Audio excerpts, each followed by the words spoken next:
প্রিয় খ্রিস্টীয় বন্ধুরা,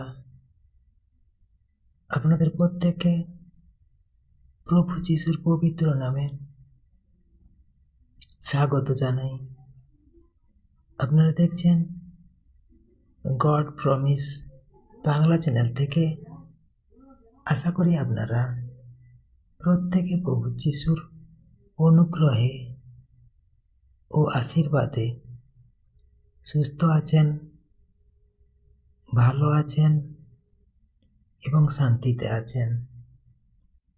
আসুন আজকে আমরা প্রভুর সাথে সহযোগিতা করি আজকের বিষয় নিয়ে। আজকের বিষয় কিভাবে আসবে আত্মিক জাগরণ। আজকের বিষয় আমরা দেখব কিভাবে আসবে আত্মিক জাগরণ। আত্মিক জাগরণ মানে শুধু আবেগে কেঁদে ফেলা বা কিছু ধর্মীয় কাজ করা নয়। আত্মিক জাগরণ হলো মানুষ যখন নিজের পাপ ও দুর্বলতা উপলব্ধি করে, ঈশ্বরের দিকে ফিরে আসে, তার বাক্যের প্রতি বাধ্য হয় এবং পবিত্র আত্মার পরিচালনায় নতুন জীবনযাপন শুরু করে। আসুন আমরা আজকের বিষয় এক এক করে দেখব। আর এক নম্বর পয়েন্টে আমরা এখন আলোচনা করব। প্রথমে নিজের হৃদয় পরীক্ষা করতে হবে। এক নম্বর পয়েন্ট, প্রথমে নিজের হৃদয় পরীক্ষা করতে হবে। শাস্ত্র থেকে একটি বাক্য দেখব। বাক্যটি নেওয়া হয়েছে গীত সংহিতা 139 অধ্যায়ের 23 থেকে 24 পদ। গীত সংহিতা 139 অধ্যায়ের 23 থেকে 24 পদ। হে ঈশ্বর, আমাকে অনুসন্ধান করো,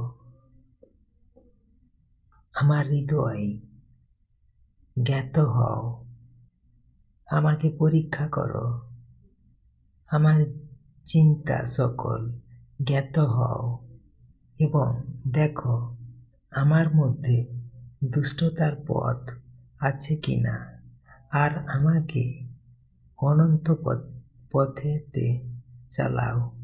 আমেন। বাক্যটি আরেকবার দেখব। গীত সংহিতা 139 অধ্যায়ের 23 থেকে 24 পদ। হে ঈশ্বর, আমাকে অনুসন্ধান করো, আমার হৃদয় জ্ঞাত হও, আমাকে পরীক্ষা করো, আমার চিন্তা সকল জ্ঞাত হও এবং দেখো আমার মধ্যে দুষ্টতার পথ আছে কিনা, আর আমাকে অনন্ত পথেতে চালাও। আমেন। আত্মিক জাগরণের শুরু অন্য মানুষকে পরিবর্তন করার চেষ্টা দিয়ে নয়, নিজের হৃদয় ঈশ্বরের সামনে খুলে দেওয়া দিয়ে। আমাদের মধ্যে এমন অনেক বিষয় থাকতে পারে যা অন্যরা দেখতে পায় না, কিন্তু ঈশ্বর দেখেন। তাই প্রতিদিন প্রার্থনা করা দরকার। প্রভু, আমার জীবনে যা তোমার অপছন্দ তা আমাকে দেখিয়ে দাও। যখন আমরা নিজের ভুল স্বীকার করতে প্রস্তুত হই, তখন ঈশ্বর আমাদের পরিবর্তনের কাজ শুরু করেন। হালেলুয়া। এখন আমরা 2 নম্বর পয়েন্ট আলোচনা করব। পাপ থেকে সত্যিকারের ফিরে আসতে হবে। 2 নম্বর পয়েন্ট, পাপ থেকে সত্যিকারের ফিরে আসতে হবে। শাস্ত্র থেকে একটি বাক্য দেখব। বাক্যটি নেওয়া হয়েছে প্রেরিত 3 অধ্যায় 19 পদ। অতএব তোমরা মন ফিরাও ও ফিরিয়া এসো, যেন তোমাদের পাপ মোচন হয়। আমেন। বাক্যটি আরেকবার দেখব। প্রেরিত 3 অধ্যায় 19 পদ। অতএব তোমরা মন ফিরাও ও ফিরিয়ে এসো, যেন তোমাদের পাপ মোচন হয়। আমেন। এখানে শুধু পাপের জন্য দুঃখ পাওয়ার কথা বলা হচ্ছে না, বলা হচ্ছে মন ফিরিয়ে ঈশ্বরের দিকে ফিরে আসতে। আত্মিক জাগরণ তখনই গভীর হয় যখন মানুষ বলে, আমি আমার নিজের ইচ্ছা মতো নয়, ঈশ্বরের ইচ্ছা মতো জীবনযাপন করতে চাই। পাপকে ভালোবেসে রেখে আত্মিক জাগরণ সম্ভব নয়। ঈশ্বরের কাছে ফিরে আসতে হলে পাপের পথ ছাড়ার সিদ্ধান্ত নিতে হবে, তবেই আমরা আত্মিক জাগরিত হতে পারব। হালেলুয়া। এখন আমরা 3 নম্বর পয়েন্ট আলোচনা করব। ঈশ্বরের বাক্যের প্রতি ক্ষুধা তৈরি করতে হবে। 3 নম্বর পয়েন্ট, ঈশ্বরের বাক্যের প্রতি ক্ষুধা তৈরি করতে হবে। শাস্ত্র থেকে একটি বাক্য দেখব। প্রথম পিতর 2 অধ্যায় 2 পদ। নবজাত শিশুদের ন্যায় সেই আত্মিক অকৃত্রিম দুধের জন্য আকাঙ্ক্ষা করো, যেন তাহাতে পরিত্রাণের নিমিত্তে বৃদ্ধি পাও। আমেন। বাক্যটি আরেকবার দেখব। প্রথম পিতর 2 অধ্যায় 2 পদ। নবজাত শিশুদের ন্যায় সেই আত্মিক অকৃত্রিম দুধের জন্য আকাঙ্ক্ষা করো, যেন তাহাতে পরিত্রাণের নিমিত্তে বৃদ্ধি পাও। আমেন। শিশু যেমন খাবারের জন্য আকুল হয়, তেমনি একজন জাগ্রত বিশ্বাসীর হৃদয়ে ঈশ্বরের বাক্যের জন্য ক্ষুধা তৈরি হয়। শুধু রবিবার বা বিশেষ দিনে বাইবেল পড়লেই হবে না, প্রতিদিন ঈশ্বরের বাক্য পড়তে হবে, বুঝতে হবে এবং জীবনে প্রয়োগ করতে হবে। কারণ বাক্য আমাদের শুধু জ্ঞান দেয় না, বাক্য আমাদের জীবনকে সংশোধন করে। হালেলুয়া।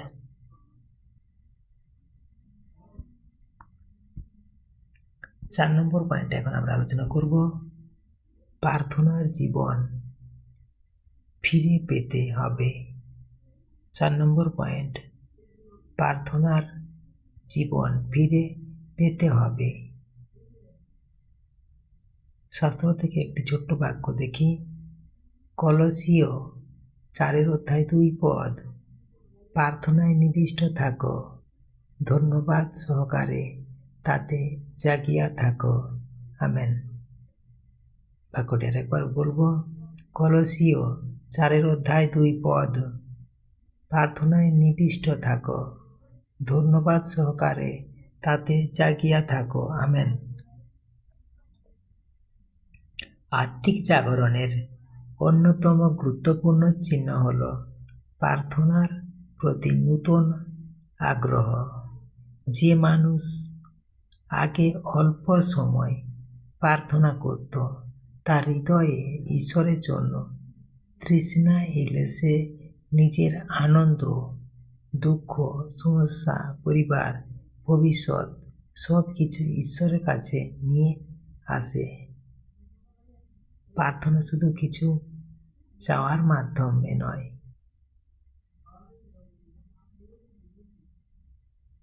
চাওয়ার মাধ্যম নয়, প্রার্থনা হলো ঈশ্বরের সঙ্গে সম্পর্ক গভীর করার মাধ্যম। হালেলুয়া। এখন আমরা 5 নম্বর পয়েন্টে আলোচনা করব। পবিত্র আত্মার পরিচালনায় চলতে হবে। 5 নম্বর পয়েন্ট, পবিত্র আত্মার পরিচালনায় চলতে হবে। শাস্ত্র থেকে একটি বাক্য দেখি, বাক্যটি নেওয়া হয়েছে গালাতীয় 5 অধ্যায় 16 পদ। গালাতীয় 5 অধ্যায় 16 পদ। আমি বলি, আত্মার সহবর্তী হইয়া চল, তাহা হইলে মাংসের অভিলাষ পূর্ণ করিবে না। আমেন। গালাতীয় 5:16 বাক্যটি একবার বলি। আমি বলি, আত্মার সহবর্তী হইয়া চল, তাহা হইলে মাংসের অভিলাষ পূর্ণ করিবে না। আমেন। আত্মিক জাগরণ নিজের শক্তিতে অর্জন করা যায় না। আমাদের জীবনে পবিত্র আত্মার কাজ প্রয়োজন। আমাদের পুরনো স্বভাব বারবার ভুল পথে নিয়ে যেতে পারে, কিন্তু যখন আমরা পবিত্র আত্মার পরিচালনার কাছে নিজেদের সমর্পণ করি, তখন আমাদের চিন্তা, কথা এবং কাজ ধীরে ধীরে পরিবর্তিত হতে থাকে। তাই প্রতিদিন বলতে হবে, পবিত্র আত্মা, আজ আমাকে পরিচালনা করুন। আমার কথা, চিন্তা ও কাজ আপনার ইচ্ছা মতো করুন। হালেলুয়া। এখন 6 নম্বর পয়েন্ট এখন আমরা আলোচনা করব। ঈশ্বরের সামনে নিজেকে নম্র করতে হবে। 6 নম্বর পয়েন্ট, ঈশ্বরের সামনে নিজেকে নম্র করতে হবে। শাস্ত্র থেকে একটি বাক্য দেখব। বাক্যটি নেওয়া হয়েছে যাকব 4 অধ্যায় 10 পদ। প্রভুর সাক্ষাতে আপনাদিগকে অবনত কর, তাহাতে তিনি তোমাদিগকে উন্নত করিবেন। আমেন। বাক্যটি আরেকবার দেখি। যাকব 4 অধ্যায় 10 পদ। প্রভুর সাক্ষাতে আপনাদিগকে অবনত কর, তাহাতে তিনি তোমাদিগকে উন্নত করিবেন। আমেন। আত্মিক জাগরণের পথে অহংকার বড় বাধা। আমি সব জানি, আমার কোনো ভুল নেই, আমার পরিবর্তনের দরকার নেই। এই মনোভাব আত্মিক বৃদ্ধিকে আটকে দেয়।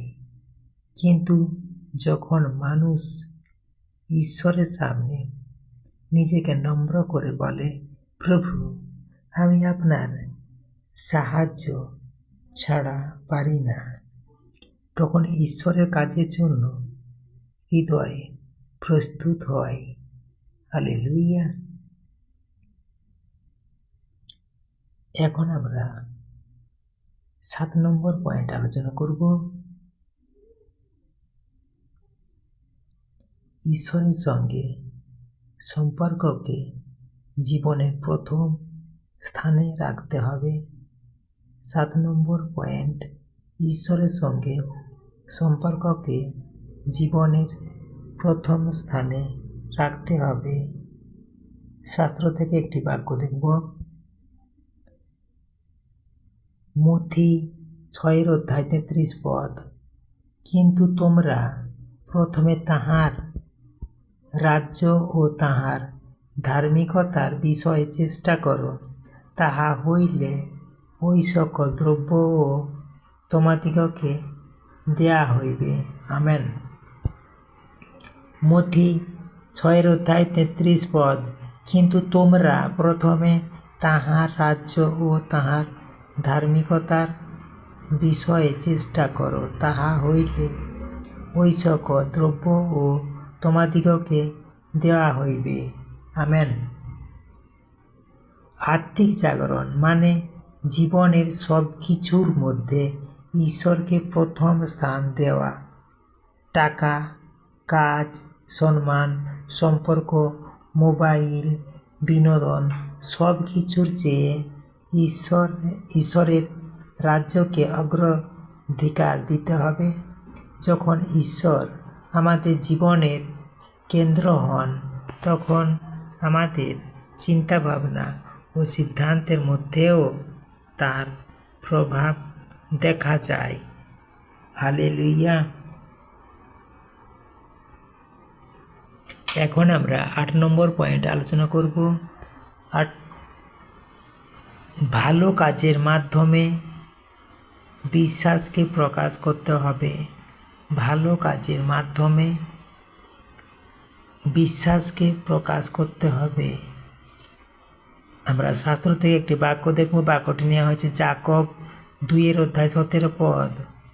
তদ্রূপ বিশ্বাস ও কর্মবিহীন হইলে আপনি একা মৃত। আমেন। বাক্যটি আরেকবার দেখব। যাকব 2 অধ্যায় 17 পদ। তদ্রূপ বিশ্বাস ও কর্মবিহীন হইলে আপনি একা মৃত। আমেন। আত্মিক জাগরণ শুধু মুখের কথা নয়। আমরা যদি সত্যিই ঈশ্বরের স্পর্শ পাই, তাহলে তার প্রভাব আমাদের জীবনে দেখা যাবে।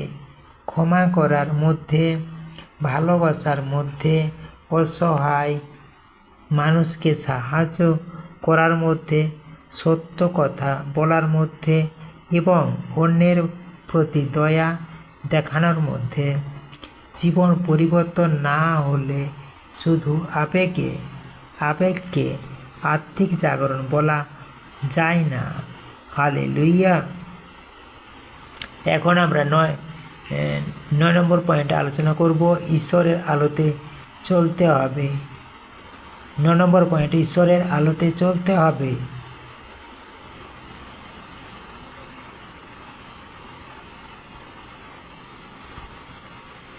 এখন আমরা একটি শাস্ত্র থেকে বাক্য দেখব। বাক্যটি নেওয়া হয়েছে প্রথম যোহন 1 অধ্যায় 7 পদ। কিন্তু তিনি যেমন জ্যোতিতে আছেন, আমরাও যদি তেমনি জ্যোতিতে চলি, তবে পরস্পরের সহভাগিতা আছে এবং তাঁহার পুত্র যিশুর রক্ত আমাদিগকে সমস্ত পাপ হইতে শুচি করে। আমেন। বাক্যটি আরেকবার দেখব। প্রথম যোহন 1 অধ্যায় 7 পদ। কিন্তু তিনি যেমন জ্যোতিতে আছেন, আমরাও যদি তেমনি জ্যোতিতে চলি, তবে পরস্পরের সহভাগিতা আছে এবং তাঁহার পুত্র যিশুর রক্ত আমাদিগকে সমস্ত পাপ হইতে শুচি করে। আমেন। আত্মিক জাগরণ আমাদের অন্ধকার থেকে আলোতে নিয়ে আসে। আগে যে বিষয়গুলোকে স্বাভাবিক মনে হতো, ঈশ্বরের উপস্থিতিতে সেগুলোর অনেক কিছুই ভুল বলে উপলব্ধি হতে পারে। তখন আমাদের কাজ হলো সত্যকে লুকিয়ে না রেখে ঈশ্বরের কাছে স্বীকার করা এবং তার আলোতে চলা। হালেলুয়া। তাহলে আত্মিক জাগরণের জন্য আমরা কি করব? 1. প্রতিদিন নিজের হৃদয় পরীক্ষা করব। 2. পাপ স্বীকার করে ঈশ্বরের কাছে ফিরে আসব। 3. নিয়মিত বাইবেল পড়ব ও পালন করব। 4. প্রার্থনার জীবন গড়ে তুলব। 5. পবিত্র আত্মার পরিচালনা চাইব। 6 অহংকার ত্যাগ করে নম্র হব। 7 ঈশ্বরকে জীবনে প্রথম স্থানে রাখব। 8 বিশ্বাসকে কাজে প্রকাশ করব। 9 অন্ধকারের কাজ ছেড়ে ঈশ্বরের আলোতে চলব। হালেলুয়া। ঈশ্বর তারা আপন বাক্যে প্রত্যেকে আশীর্বাদ করুন। আমিন। জয় যিশু। আসুন আমরা এখন আজকের এই বিষয় ভিত্তি করে আত্মিক জাগরণের জন্য একটি শক্তিশালী প্রার্থনা করি।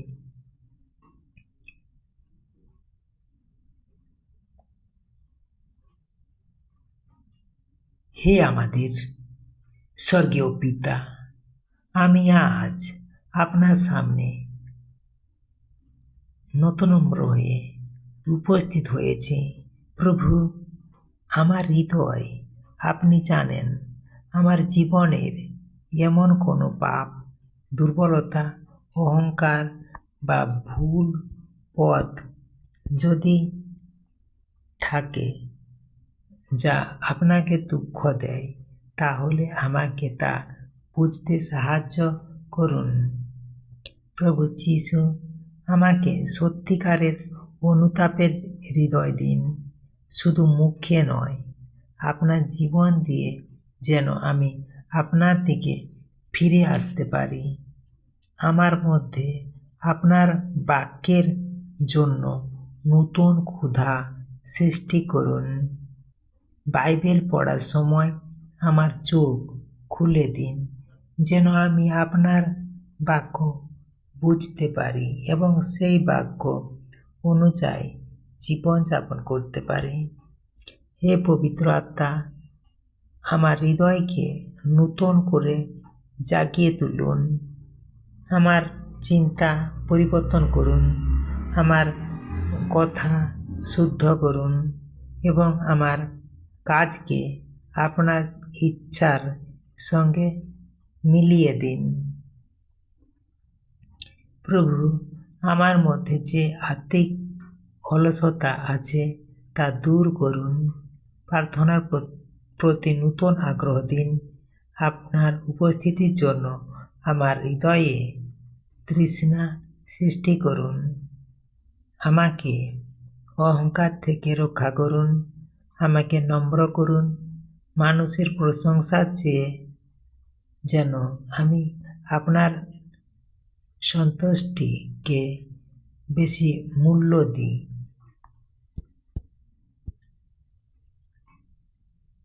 আমার পরিবারে, আমার জীবনে এবং আমার চারপাশে আপনার আলো প্রকাশিত হোক।